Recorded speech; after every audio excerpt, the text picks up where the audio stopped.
شباب اليوم سويت لكم اكله شيء فاخر على الاخر، يعني الشغل عزابي وبالفعل يعني احلى من الكباب، والله العظيم احلى من الكباب.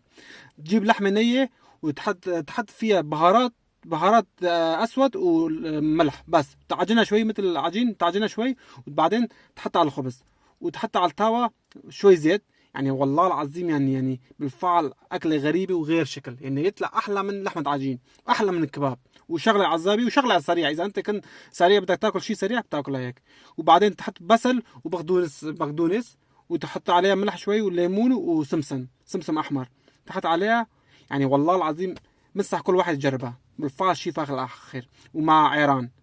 ولا تنسون اللايك ومتابعة، يعني انصحوا كل واحد يساويها، يعني بالفعل يطلع من أحلى من الكباب. شوفوا للمنظر ما شاء الله وتبارك الله، شوفوا يعني طعمته أحلى من الكباب. جرب وما راح تندم. شوفوا لي المنظر. لا تنسون اللايك ومتابعة، أبوس روحكم، تحياتي لكم.